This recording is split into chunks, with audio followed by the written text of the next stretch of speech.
Boa noite, meus caros. Mais uma vez estamos aqui para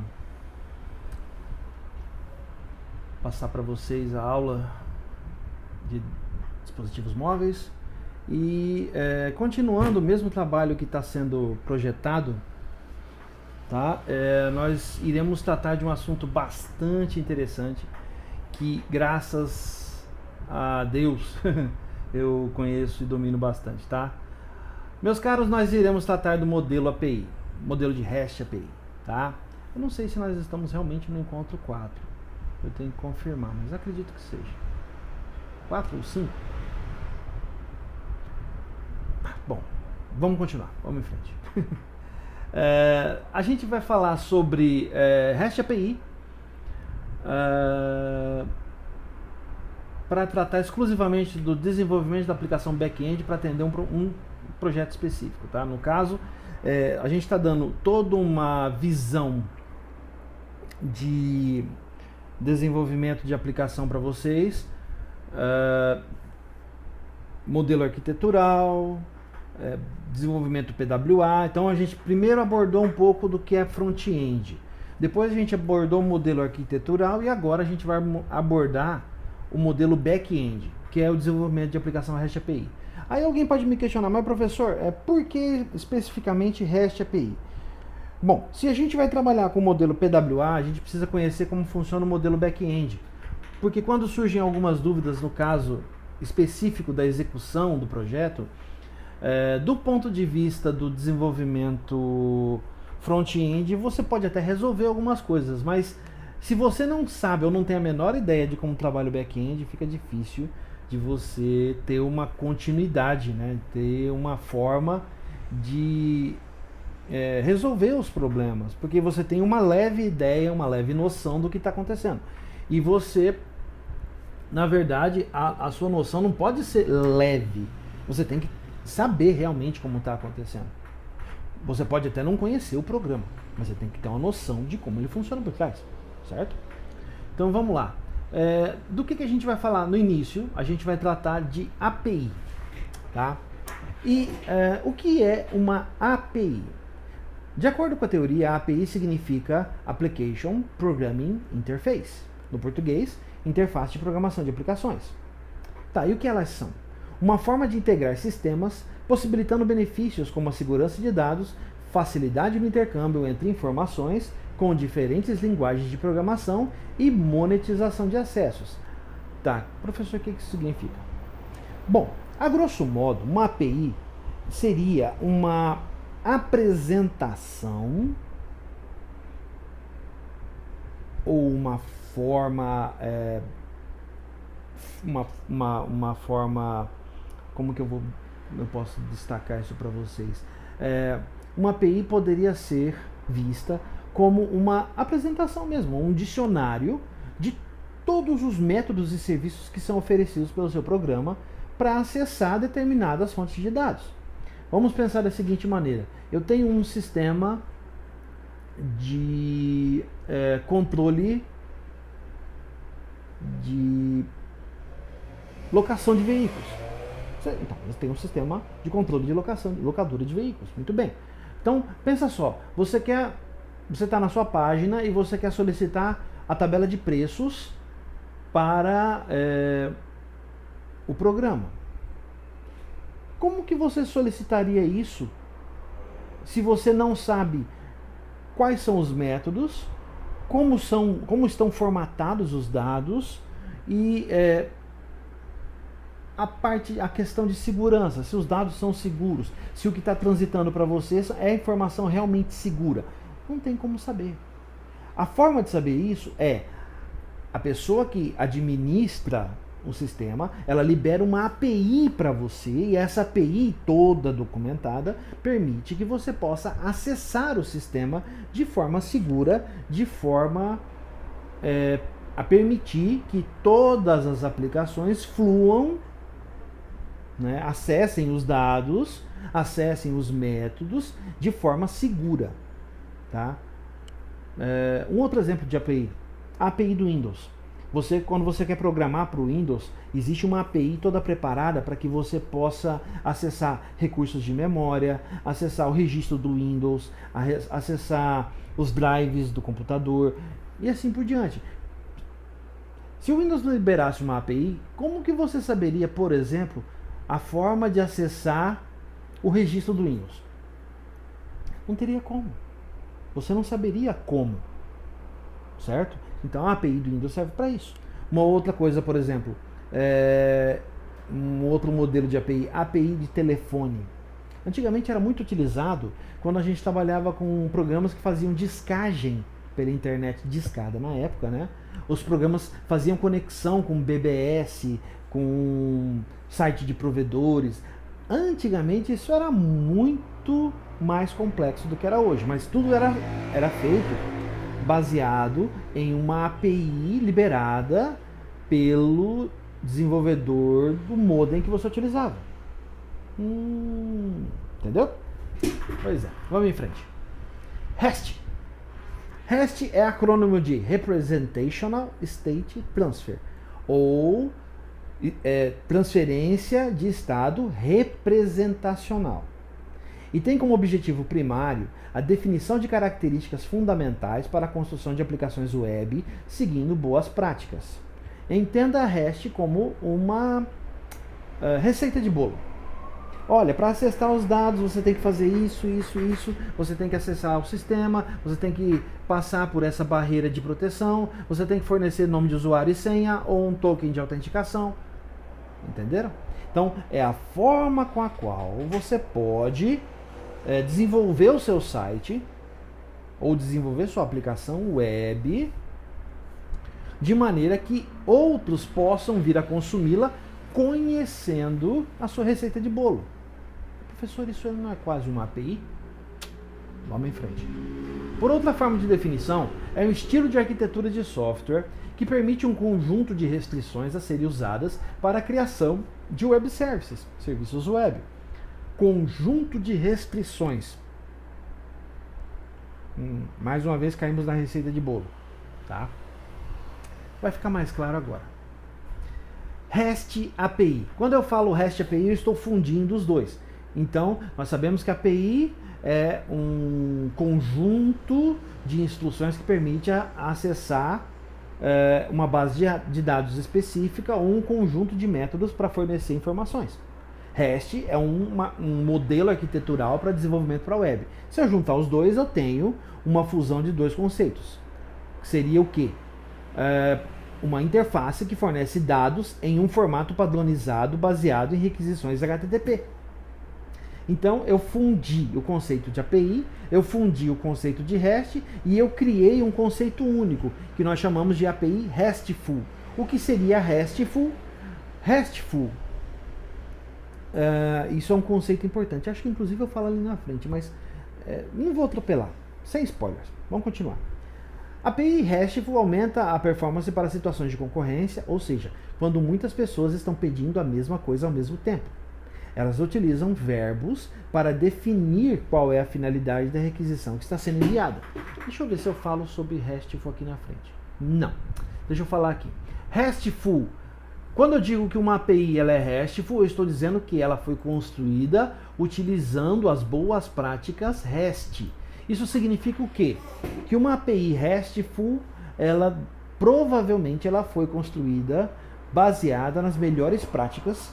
Então a receita de bolo é muito parecida com outras APIs distribuídas pela internet. Tá. Isso vai ficar mais claro conforme a gente for observando. Vamos para frente. Ó, verbos HTTP. Vamos voltar lá no HTTP, HTML, né? Aquela parte toda lá. Considere o seguinte cenário. Seu serviço vai prover uma URL base. O que eu posso considerar como uma URL base?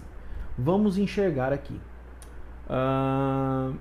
Eu posso trabalhar da seguinte forma. Uma URL base seria algo nesse sentido aqui, ó. Olha só, http www.restful.com.br/API.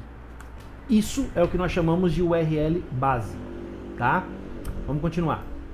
E os verbos HTTP vão indicar qual ação está sendo requisitada pelo consumidor do serviço. Nas requisições, especificamos o que chamamos de método HTTP ou verbo. Na versão 1.1 do protocolo HTTP, que é a que todos usamos atualmente, temos 9 verbos diferentes. Estes são get, put, post, delete, trace, options, patch, connect e read. Vamos ver cada um deles, mas os mais famosos aqui, ó, é o que a gente vai usar bastante, tá? Esses são os 4 mais famosos: get, put, post, delete. Vamos em frente? Get, requisição mais comum de todas. Através dessa requisição, nós pedimos a representação de um recurso que pode ser um arquivo HTML, XML, JSON, etc. Post. Post é utilizado quando queremos criar um recurso. Vamos guardando esses verbos, tá? O get significa obter. Post significa criar. Guarda esses verbos, tá? Obter, criar. Quando usamos post, os dados vão no corpo da requisição e não na URI ou URL. Não lá em cima, na URL que a gente digita aqui em cima, ou URI, tá? Não, eles vão por dentro da requisição. Eles fazem parte da request HTTP, tá? Olha só, vamos continuar. Put. Requisita que um recurso seja guardado na URI fornecida. Se o recurso já existir, ele deve ser atualizado. Então, put é atualizar. Guarda esse verbo, tá? Guarda esse verbo. Vamos continuar. Se não existir, pode ser criado. Não, a gente não trabalha dessa forma. Eu vou explicar mais para frente por quê. Delete exclui o recurso especificado. Então, delete faz analogia com o verbo excluir. Muito bem. Trace. Devolve a mesma requisição que for enviada. Veja se houve mudança e ou adições feitas por servidores intermediários. O trace, eu mando uma requisição e ele responde para mim a mesma requisição, só que se ele passou por outros servidores, ele me diz que passou por eles. Não parece muito aquele trace RT que a gente tem no Windows? Quem não conhece, pesquisa aí depois. Trace RT. Vamos lá. Options. Retorna os métodos HTTP que são suportados pelo servidor para a URL especificada. Então, eu pergunto para o determinado servidor, para determinado serviço, quais são os verbos que ele atende. Esse serviço, esse recurso específico atende os verbos get e post, ou get e put, ou get, put, post e delete. Entendi. Patch serve para atualizar partes de um recurso e não o recurso todo. A analogia aqui, a melhor analogia que explica isso aqui é nota e itens de nota. Você manda gravar a nota, é um verbo, no caso post. Depois você manda gravar os itens daquela nota. Se você tivesse que gravar item por item, você teria que fazer um post, certo? Agora, e quando você quer gravar tudo de uma vez? Todos os itens daquela nota. Você usa o patch, beleza? Connect. Converte a requisição de conexão para um túnel TCP/IP transparente, geralmente para facilitar a comunicação criptografada com o SSL, através de um proxy HTTP não criptografado. Professor, o que significa isso? Meus caros, nada mais é do que a criação das VPNs. É assim que funciona a criação de uma VPN. Você tem 2 pontos, cliente e servidor, ambos trabalhando um servidor port 80, HTTP. Você quer criar uma conexão segura entre um e outro. O que você faz? Você manda uma requisição do tipo connect. E o servidor responde para você esta conexão, dando para você a resposta, um caminho criptografado entre o cliente e o servidor. Entenderam? Isso é a criação da VPN. Muito bem. Read, cabeçalho. Retorna somente os cabeçalhos de uma resposta. Então eu bato no servidor, eu quero saber se ele está funcionando. Eu preciso fazer um GET para o servidor, então, para um dado qualquer? Não. Manda uma conexão read só para ver se ele está online. Ah, existe um conceito importante aqui, muito utilizado, especialmente em serviços HTTP, que é o conceito do Keep Alive. O que é o Keep Alive? É como se você estivesse mandando ping a todo momento para o servidor para saber se ele está online. Antes de cada requisição, você manda um read para saber se ele está funcionando. Está funcionando? Tá. Então toma tudo isso aqui, ó. Aí você manda uma requisição, um monte de requisições para ele. Tá? Vamos em frente. Combinações e idempotentes. Tem uma explicação aqui agora, ó. Alguns métodos, como o GET, podem ser chamados diversas vezes, sem problema nenhum. A resposta será sempre a mesma. Toda vez que você fizer GET de um determinado recurso, ele sempre vai retornar para você aquele recurso, sem alterar nada no servidor. É uma consulta, certo? É uma consulta só. Isso porque quando fazemos uma requisição do tipo GET, não estamos alterando nada no servidor, somente consultando informações. Uma consulta. Já quando estamos fazendo um POST, estamos criando um novo recurso. Olha a diferença. Estou fazendo insert numa tabela. Sabe quando você manda atualizar a página no seu navegador e ele pergunta se você realmente quer atualizar essa página? Que ele vai reenviar as informações e tal? Então, essa página está fazendo uma requisição do tipo POST. Pode até ser que não esteja criando nada, mas certamente ele está mandando um monte de dados que o servidor já tem. São aqueles ansiosos que ficam apertando send, enviar, entendeu? Pois é isso que está acontecendo. Se executarmos a mesma requisição POST 2 vezes, corremos o risco de criar 2 recursos iguais. Ou vários, né? Porque o cara aperta enviar várias vezes, né? Pois é. Os métodos que não alteram nada no servidor e que podemos chamar várias vezes são chamados de métodos idempotentes.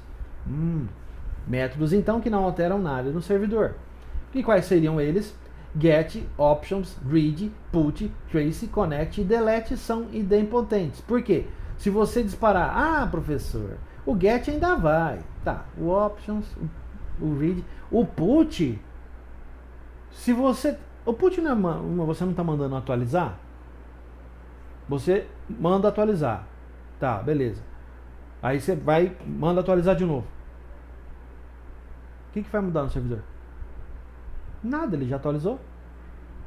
Manda de novo.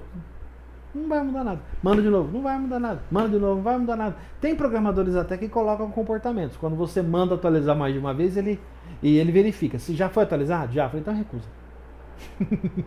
Responde nada para ele. Tá, eu tudo ok. Eu tudo certo, tudo ok. Na verdade, é que o programador fez um comportamento de verificação. Tá? Isso é muito comum, tá? E o delete é a mesma coisa. O delete ele bate lá. Já apagou? Já. Então sai fora. Ele nem olhar para você, ele vai. Entendeu? Muito bem. Utilização. E aqui que eu falei para vocês, guardem os verbos get, put, post, delete. Então vamos voltar aqui de novo aqui para o nosso notepad aqui para entender algumas coisas, tá? Vou colocar algumas linhas. Então vamos lá. Então quando eu quero fazer uma requisição do tipo get, eu mando a minha URL ou a minha URL base, tá? E a partir do momento que eu coloco aqui, ó, barra, por exemplo,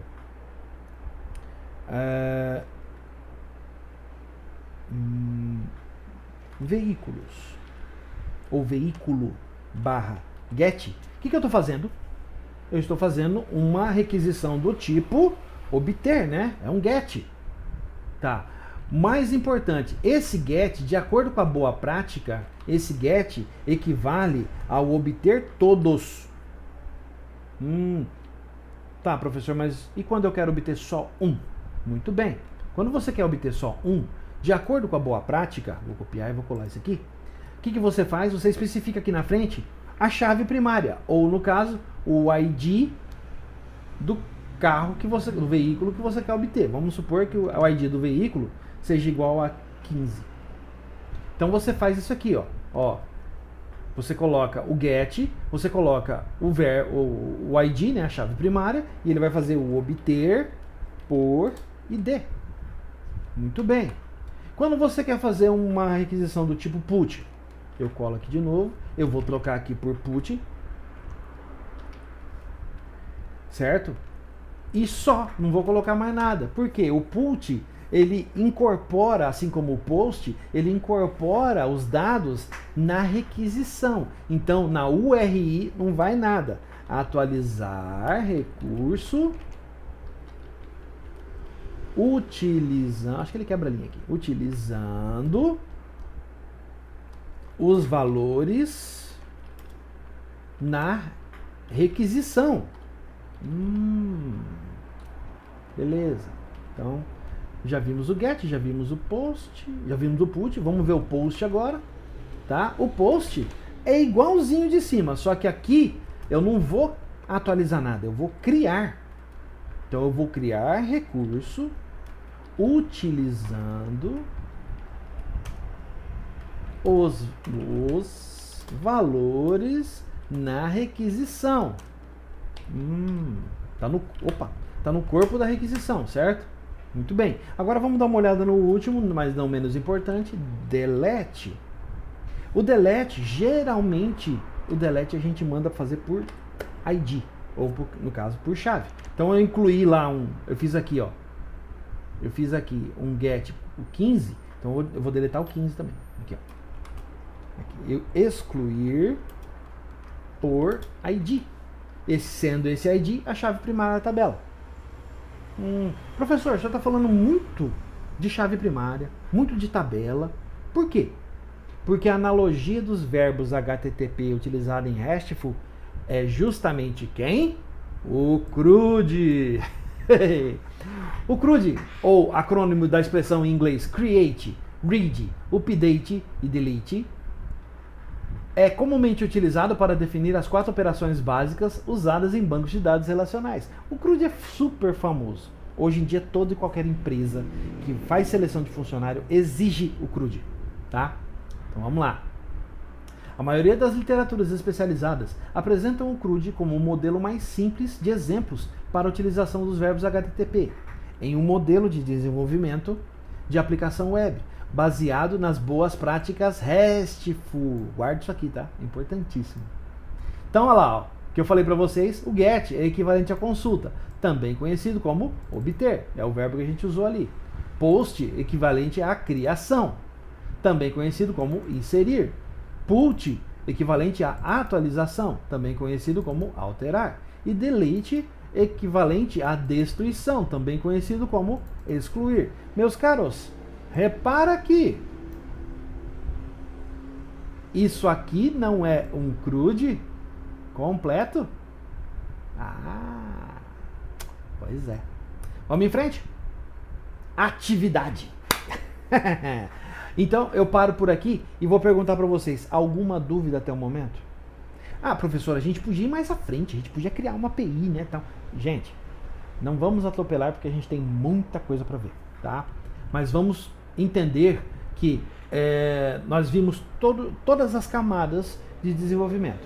A gente viu front-end, arquiteturas de desenvolvimento e agora a gente viu o back-end. Muito bem. O que eu quero de atividade? Eu quero que, baseados nos conceitos apresentados, vamos conceituar cada modelo visto, suas características e seus usos práticos. Não entendi. Pesquise sites e ferramentas que utilizam os conceitos REST API e como são utilizadas as práticas RESTful nestes sites ou ferramentas. Então quer dizer que você vai ter que futricar muito site. E vou dizer para vocês, tem muita coisa disponível na web, tá? Pública até. Pública, coisas públicas, APIs REST disponíveis, públicas para vocês usarem. Vou dar algumas pistas, tá? Por exemplo, a API do IBGE, que a gente brinca bastante com ela para fazer pesquisa, tá? IBGE é uma delas. O governo federal, praticamente quase tudo lá é REST API, tá? Além disso, nós temos alguns sites aqui do estado, nós temos inúmeras empresas, mas a gente tem Netflix, a gente tem a Amazon que hospeda e tem um monte de serviço. Quer dizer, isso aqui não falta coisa. Tem API do Facebook, tem API do Instagram, API do Twitter, tem um monte. Pesquisem, descubram como funciona, entendam como funciona e como eles aplicam as práticas RESTful. Então, professor, eu preciso conhecer mais, o senhor falou pouco sobre as práticas RESTful. Muito bem, pesquise, descubra o que são as práticas RESTful e como eles empregam nesses sites. Prepare e envie por e-mail, mas identifique que o cabeçalho da mensagem, seguindo o modelo abaixo, ó, DDM, atividade, a data de hoje ao contrário. Se você não enviar para mim o teu e-mail com esse assunto no cabeçalho, o que vai acontecer? O seu e-mail será encaminhado para a lixeira e o professor não vai ver, porque a minha lixeira está limpando por 24 horas. Pois é, nós já temos uma bagagem para saber como funciona isso, né? Então acho que dá para fazer numa boa, né? Todo mundo vai fazer direitinho, tenho certeza, né? Lembrando que o relatório é a nota de atividade mais a presença da aula. Não entregou o relatório ou entregou fora de formato e ele se perdeu.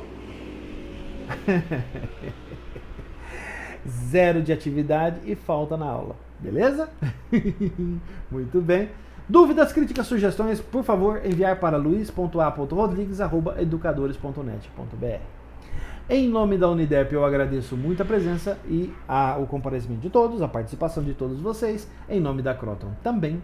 E aconselho vocês nesse período a tomarem muito cuidado, ficarem em casa, aproveitarem bastante o tempo que vocês têm para estudar, tá? Colocar todos os conhecimentos em dia. Aqui eu passei coisas para vocês que dá para passar uma semana estudando sem parar, beleza? E peço a todos que façam seus relatórios e entreguem dentro do prazo adequado. Prazo adequado, 48 horas. Então, esse relatório deve ser entregue quando? Dia 28 até 11h59 da noite. Beleza? Vou colocar um lembrete lá no WhatsApp também, tá bom? Meus caros, tudo de bom para vocês, uma excelente semana, até o nosso próximo encontro, provavelmente será um encontro ao vivo. Quando eu digo ao vivo em cores, eu quero dizer online, porque provavelmente a gente vai adotar a transmissão de aulas online, tá? E vocês vão saber mais disso durante a semana. Qualquer coisa, cutuca o Matheus aí que ele vai contar para vocês. Tá bom? Um grande abraço para todos, tudo de bom e até semana que vem, tá? Tchau!